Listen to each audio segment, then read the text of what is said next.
Frère, ce que je m'apprête à te dire est quelque chose que les femmes n'admettront jamais ouvertement. Si tu leur demandais directement, elles le nieraient sans hésiter. Elles diraient que c'est toxique, manipulateur ou dépassé. Cette réaction est prévisible. Alors ne te concentre pas sur les mots, observe plutôt le comportement.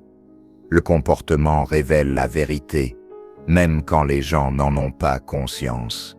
Et ce schéma se répète partout, à travers les cultures, les générations et les personnalités. La même réaction apparaît, des modes de vie différents, des croyances différentes, la même attraction émotionnelle. Il existe une chose qui fonctionne avec chaque femme, peu importe ce qu'elle dit vouloir, que ce soit une femme traditionnelle ou moderne, diplômée ou non, conservatrice ou libérale. Cela dépasse les préférences conscientes. Cela contourne la logique et les explications. Cela déclenche quelque chose d'instinctif, de profond. Même lorsqu'elle s'en rend compte, elle le ressent quand même. Voici pourquoi les femmes ne l'admettent pas. L'admettre reviendrait à accepter que l'attirance n'est pas entièrement rationnelle, que l'instinct et la biologie guident parfois plus que les valeurs et les idéaux, que le désir ne suit pas toujours l'intention. Ce que les femmes disent vouloir et ce qui les attire réellement sont souvent différents, pas parce qu'elles mentent, mais parce que la plupart des gens comprennent mal leur propre motivation. C'est la nature humaine. Les stoïciens l'avaient très bien compris. Ils savaient que les gens se trompent eux-mêmes chaque jour sur les raisons de leurs actes et de leurs émotions. Marc Aurèle parlait de voir la réalité sans illusion. L'attirance fait partie de ces réalités que l'on déforme. La vérité sur l'attirance féminine n'est pas celle dont on parle habituellement à voix haute. Elle ne se construit pas sur des discours ou des explications. Elle répond à quelque chose de plus discret et de plus puissant, un état intérieur. Aujourd'hui, je te révèle cette chose. Ce n'est pas une astuce, pas une réplique à apprendre, mais une vérité fondamentale à propos de l'attirance. Cela peut te mettre mal à l'aise, cela peut même te frustrer. Mais l'inconfort est souvent le signe qu'on touche à la vérité. Et les stoïciens accordaient plus de valeur à la vérité qu'au confort. Si tu es prêt à voir la réalité clairement, plutôt que de croire à des histoires rassurantes, reste avec moi. Entrons dans le vif du sujet. La voici, la seule chose qui fonctionne avec chaque femme, sans exception, la chose qu'elle n'admettra presque jamais ouvertement, c'est une véritable indifférence à sa validation, combinée à un objectif clair dans ta propre vie, pas de froideur, pas d'impolitesse, pas de petits jeux. C'est l'état calme et authentique de quelqu'un qui n'a pas besoin de son approbation pour se sentir solide et ancré. En même temps, tu es profondément investi dans quelque chose qui compte pour toi, quelque chose de plus grand que son attention, quelque chose qui donne une direction à ta vie. Cette combinaison est puissante parce qu'on ne peut pas la simuler longtemps. Elle vient de ta manière de vivre, pas de ce que tu dis. Les femmes la ressentent immédiatement, même si elles sont incapables d'expliquer pourquoi. Laisse-moi t'expliquer pourquoi cela agit à un niveau si profond et pourquoi les femmes ne diront presque jamais ouvertement à quel point cela compte. C'est une fois que tu comprends cela, l'attirance cesse de paraître mystérieuse. Elle devient prévisible. Au cœur de la psychologie féminine, il y a une sensibilité aux signaux de valeur. Pas seulement la valeur sociale ou le statut, mais la valeur intérieure, le sentiment qu'un homme a des options. Les femmes sont biologiquement portées à remarquer les hommes qui ne se laissent pas facilement ébranler. Des hommes dont la vie ne s'effondre pas si une femme décide de partir.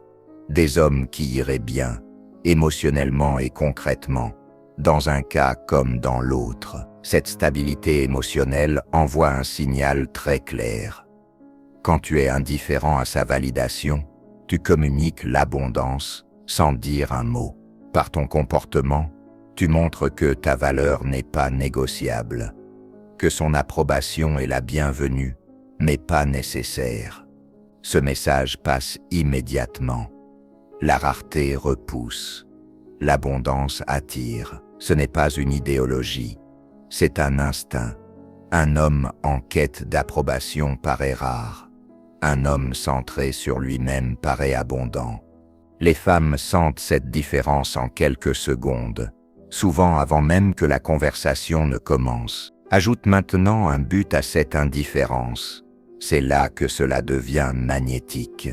Avoir un but signifie que ton attention appartient déjà à quelque chose de significatif. Ton énergie est investie, pas oisive. Lorsqu'un homme a un but, il se déplace autrement. Il parle avec moins d'urgence. Il écoute sans se pencher vers l'avant. Il est présent, sans être dans la consommation de l'autre. Cela montre qu'il est une personne complète, pas quelqu'un qui attend d'être complété. Il cherche de la compagnie, pas un sauvetage.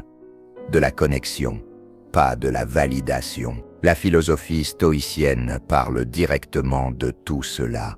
Les stoïciens pensaient que la dignité vient de la maîtrise de soi, du fait de ne pas confier ton état émotionnel aux événements extérieurs, y compris aux opinions des autres. Un homme qui a besoin de validation n'a aucune autorité intérieure.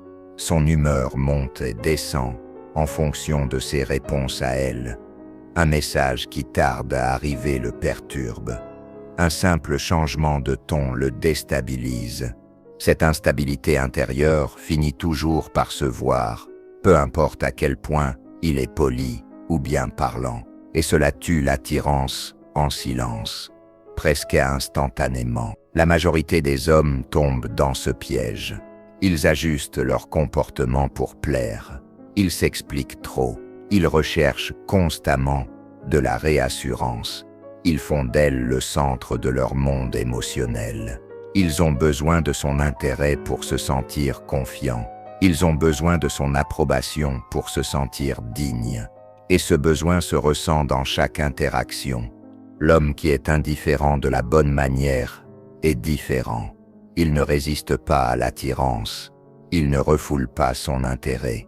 Il ne dépend simplement pas du résultat. Il considère son intérêt à elle comme un bonus, pas comme une nécessité, un ajout bienvenu, pas l'élément principal. Sa vie avançait déjà avant qu'elle n'arrive, et elle continuera d'avancer quoi qu'il arrive. Cette posture déclenche quelque chose de primal, quelque chose de plus ancien que la logique. Elle envoie un signal de force sous pression et d'autosuffisance émotionnelle. Le stoïcisme enseigne la retenue, pas le retrait. La présence, pas la passivité. La capacité à rester stable quand l'incertitude apparaît. Cette stabilité crée la confiance et le désir. Lorsqu'une femme sent qu'un homme ne cherchera pas à obtenir son approbation, elle se rapproche. Lorsqu'elle sent qu'il a une direction, elle le respecte. Et lorsqu'elle ressent ces deux choses en même temps, l'attirance s'enflamme, qu'elle le veuille ou non. C'est pour cela que les femmes ont du mal à admettre cette vérité, parce qu'elle entre en conflit avec la manière dont on explique souvent l'attirance dans la société. Elle remet en question l'idée que le désir est purement conscient et toujours juste. Et cela met les gens mal à l'aise. Mais la réalité ne change pas pour protéger les sentiments. Elle répond à ce qui est réel, à une force qui ne cherche pas à se montrer, à un but qui ne demande pas la permission. Si tout cela te met un peu mal à l'aise, c'est normal. Les stoïciens pensaient que l'inconfort est souvent le signe d'une croissance intérieure. Ils accordaient plus de valeur à la vérité qu'à la réassurance, et à la clarté plutôt qu'au confort. Alors n'utilise pas cela pour manipuler, utilise-le pour te construire.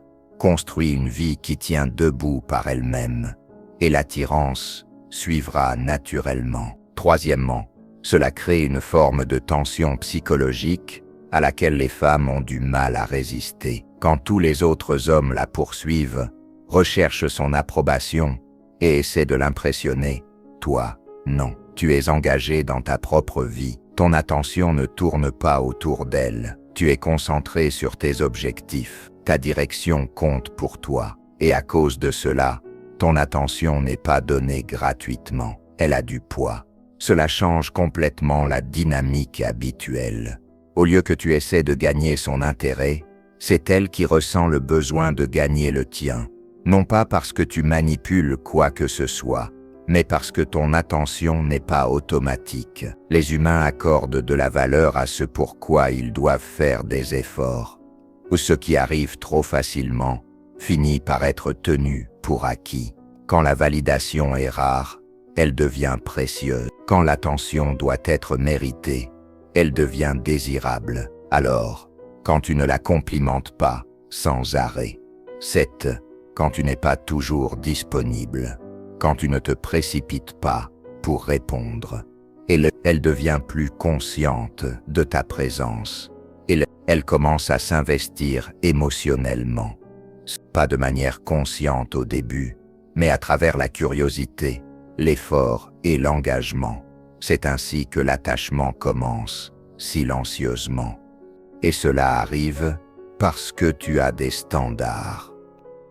Elle ne gagne pas ton attention simplement parce qu'elle existe. L'attirance ne suffit pas à elle seule. Le caractère et le comportement comptent. Rien que cela te distingue déjà de la majorité des hommes. La plupart donnent leur attention immédiatement.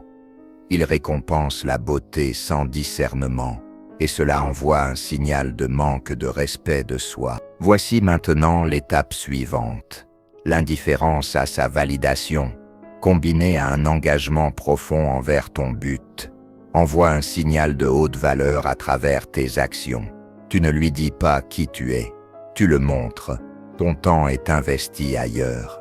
Ton énergie construit quelque chose de réel. Tes journées sont organisées autour de la croissance, et cela est visible sans aucune explication. Elle peut sentir que ta vie a un élan propre, qu'elle continuerait qu'elle reste ou qu'elle parte, que tu n'es pas en attente d'être choisi, et cela a un vrai pouvoir. C'est très différent de l'homme qui laisse tout tomber dès qu'elle montre de l'intérêt. L'homme toujours disponible, l'homme dont la vie n'a aucune direction en dehors d'elle. Cet homme fait d'elle son but parce qu'il n'en a pas lui-même. Ce comportement envoie immédiatement un signal de faible valeur, non pas parce que la disponibilité est mauvaise, mais parce que le besoin permanent révèle une dépendance, et la dépendance érode toujours l'attirance. La philosophie stoïcienne est très claire à ce sujet. Un homme sans discipline intérieure finit par être gouverné par l'approbation extérieure. Sa dignité se dissout lorsque ses émotions dépendent de quelqu'un d'autre. La vraie force vient de la maîtrise de soi. Un homme ancré choisit consciemment où il place son attention. Il est ouvert, mais pas désespéré. Présent, mais pas attaché. Cette retenue crée le respect. Et voici pourquoi les femmes admettront rarement que cela fonctionne. Parce que cela contredit ce que la culture moderne leur dit de déclarer qu'elles veulent. On leur apprend qu'elles devraient vouloir des hommes qui placent la relation au-dessus de tout. Des hommes qui les mettent au centre de leur univers. Alors c'est ce qu'elles disent, parce que cela sonne juste. Cela sonne attentionné. Cela semble sain. Mais regarde les comportements, pas les mots. Qui choisissent-elles sur le long terme? Qui poursuivent-elles? Qui gardent leur intérêt vivant? Ce n'est pas l'homme totalement disponible en permanence. Ce n'est pas l'homme qui organise toute sa vie autour d'elle. C'est l'homme qui a une direction, des limites claires et une indifférence calme vis-à-vis des résultats. L'homme qui irait bien dans tous les cas. Cela crée un conflit intérieur chez les femmes. Elles ne peuvent pas dire qu'elles sont attirées par l'indifférence. Cela paraît faux, alors elles l'expliquent autrement. Elles disent qu'il est confiant, qu'il sait ce qu'il veut, qu'il est concentré et déterminé. Tout cela sonne mieux, mais ce ne sont que des manières socialement acceptables de décrire la même chose. Un homme qui ne cherche pas la validation, un homme qui a un but, un homme qui reste fermement debout en lui-même. Cette combinaison est ce qui maintient l'attirance dans le temps, pas la réassurance constante, pas la surexposition émotionnelle, mais la force sous pression. Les stoïciens appelaient cela la dignité, rester stable, quelles que soient les réactions extérieures, garder son cadre lorsque les choses sont incertaines. Cette stabilité est rare, et la rareté attire toujours l'attention. Laisse-moi te donner des exemples clairs et concrets pour que tu puisses reconnaître cela dans ta propre vie. Tu as déjà vu ce schéma se produire, même si tu ne le comprenais pas sur le moment. Une fois que tu le vois, tu ne peux plus l'ignorer. Le modèle est constant. Il y a ce gars qui lui écrit tout le temps. Il est toujours disponible. Il répond immédiatement à chaque message. Il demande sans cesse quand il pourra la revoir. Elle perd tout intérêt très vite, pas parce qu'il a fait quelque chose de mal en surface, mais parce que son comportement révèle quelque chose de plus profond. Il n'a rien de plus important que son attention à elle. Sa vie n'a pas de poids, aucune direction qui le tire vers l'avant, aucun élan, uniquement le besoin d'être validé. Comparons maintenant avec un autre homme. Il envoie un message quand il a vraiment quelque chose à dire. Parfois, il n'est pas disponible, pas comme une stratégie, mais simplement parce qu'il est réellement occupé. Il peut être en train de travailler, de s'entraîner, de construire quelque chose, de se concentrer sur ses propres objectifs. Avec lui, elle reste engagée. Elle commence à se demander ce qu'il fait. Sa curiosité grandit. Parce que son attention n'est pas garantie, elle sent qu'elle doit la mériter. Pas consciemment au début, mais émotionnellement. Et l'effort crée l'attachement. Regarde maintenant une autre situation. C'est l'homme qui réorganise tout son agenda pour elle. Il abandonne ses plans dès qu'elle est disponible. Il façonne sa vie autour de son emploi du temps à elle. Elle finit par le prendre pour acquis, parce que son comportement dit que son temps n'a aucune valeur. S'il le donne instantanément, c'est que ça ne compte pas vraiment. Et ce qui n'a pas de valeur ne crée pas de désir. Mais cela en contraste avec l'homme qui a son propre emploi du temps.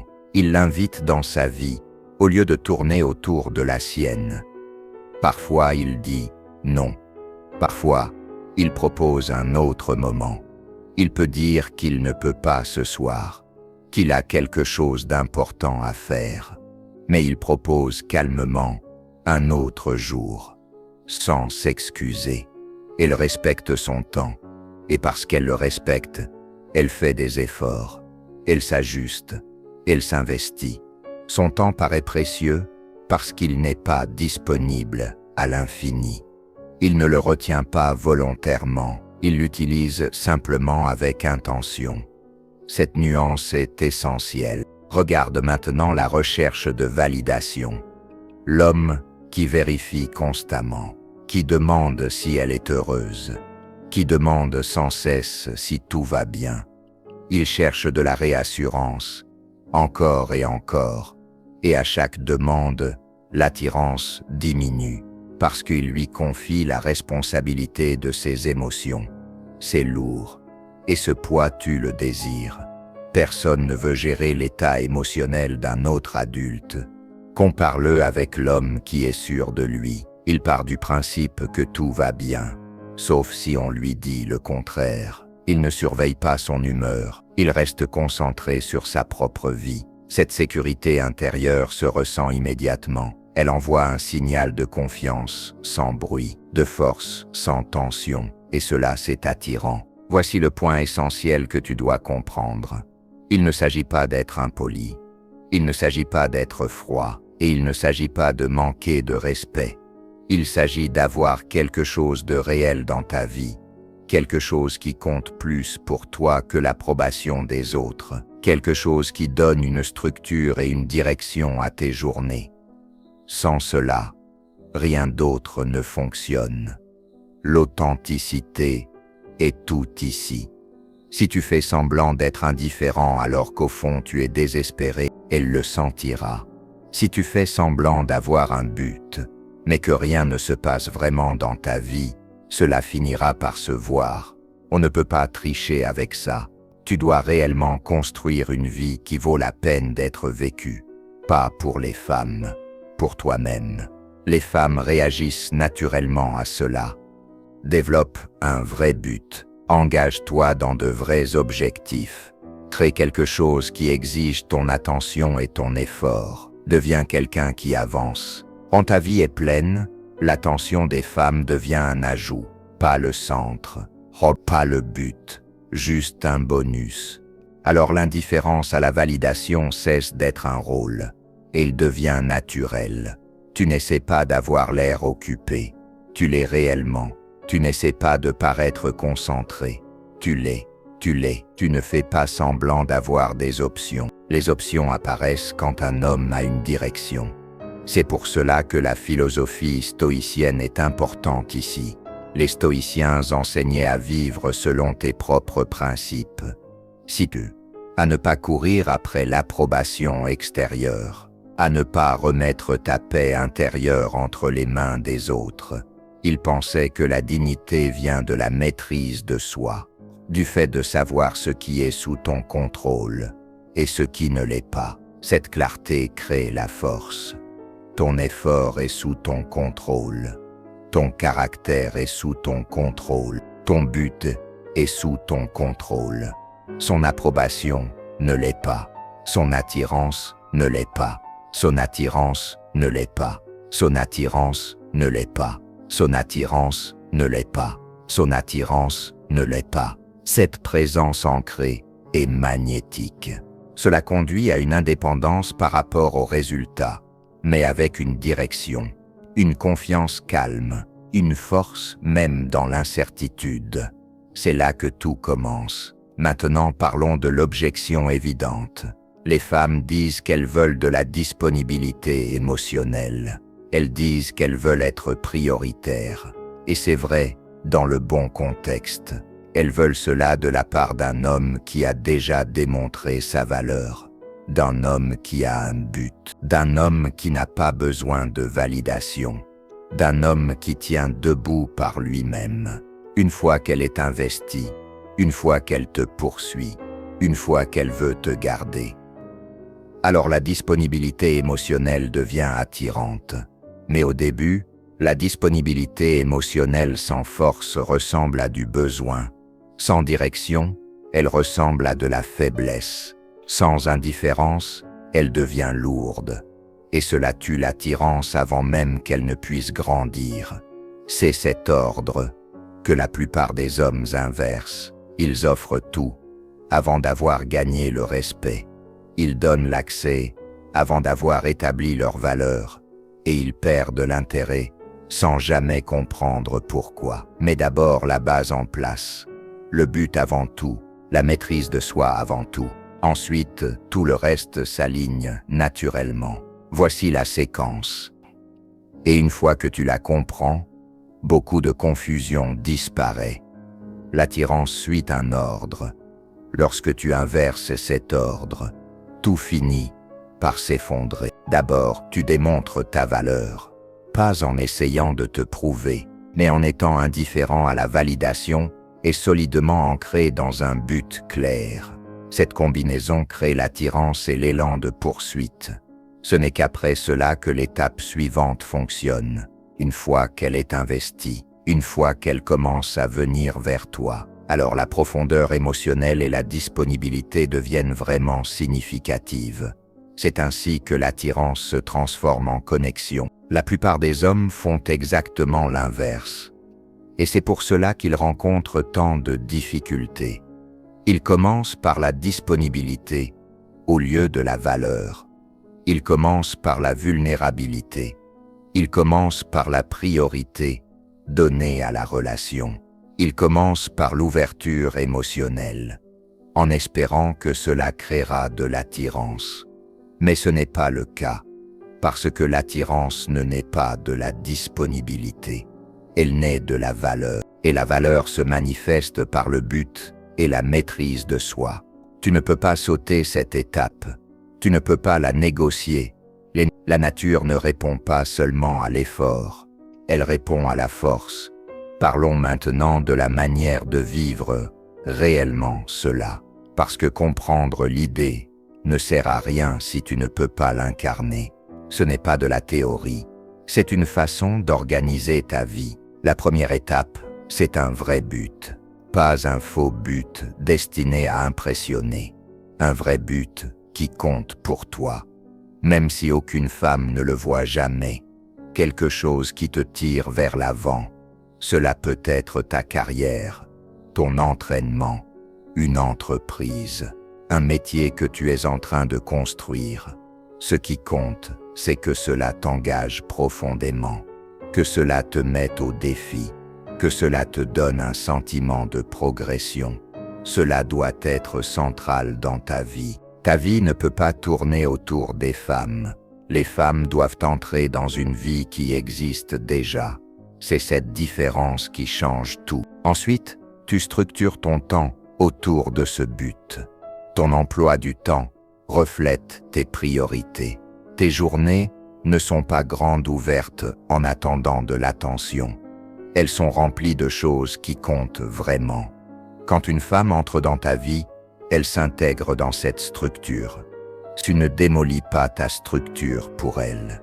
Ce n'est pas de la froideur, c'est de l'ancrage. Puis vient un changement crucial. Tu arrêtes de chercher la validation pour tes choix. Tu décides en fonction de ce qui sert ta vie, pas en fonction de ce qui te rapporte de l'approbation. Si elle soutient cela, tant mieux.